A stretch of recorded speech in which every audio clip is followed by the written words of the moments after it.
Compel, to force or drive, especially to a course of action. To have a powerful and irresistible effect or influence.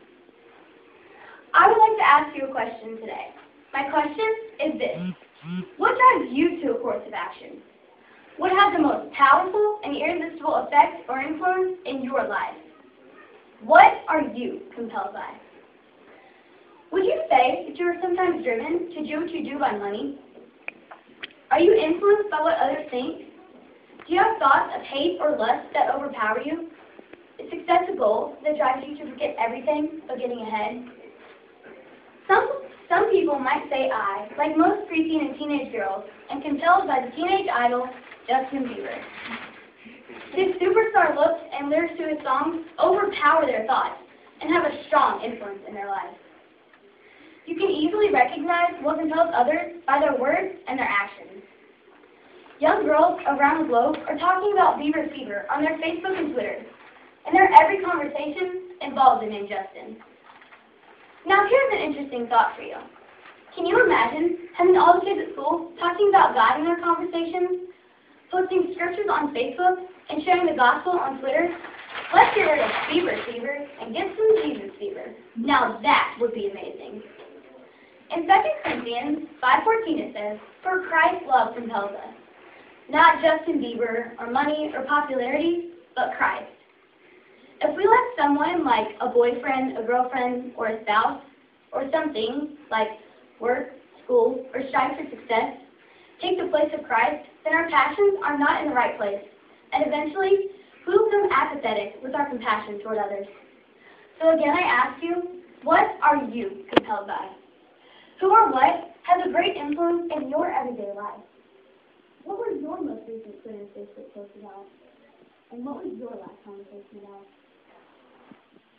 I'm sure that we could all say, I love others. I mean, I am a Christian. I go to church every Sunday. I give in the offering, and I even take the gift of his hand. Of course I'm living in Christ compelled by. But if that was true, if we were truly powerfully influenced by love, then sometimes we should be 1,000 teen girls but not getting pregnant every year.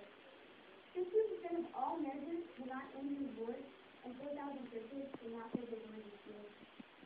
All of our relationships, our homes, and our churches will look very different. Do you really have any idea how many people are out there that are going to hell? How many have never experienced the love of Christ because of our own unwillingness to lend a helping hand, to share a smile, or just to be a friend? This is our job as believers, to go and to be the salt and the light of the world, as the command is to do in Matthew 5. Sharing this message with every person, in every city, in every county, in every state, in every country, on every continent. You are meant to be compelled by love, to share the gospel with someone, with anyone, with everyone. So today, let us purpose in our hearts that our life will count for Jesus. You see, the compelled life of the church and of Christians must be a living, breathing expression of God's love. God's love is the very foundation of all that we are as a body of believers.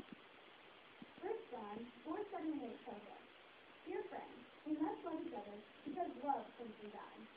Everyone who loves has been born of God and knows God. But the person who doesn't love doesn't know God, for God is love."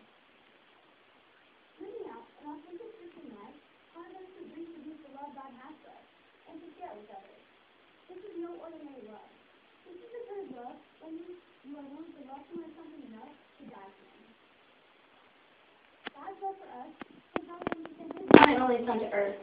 John 3:16 and 17 says, "For God so loved the world that he gave his one and only Son, that whoever believes in him shall not perish but have everlasting life. For God did not send his Son into the world to condemn the world, but to save the world through him." So one last time, I would like you to take a moment to reflect on your own life and to honestly ask yourself, what drives you to a course of action? What has the most powerful and irresistible effect in your life? And are you a living, breathing expression of God's love? What are you compelled by?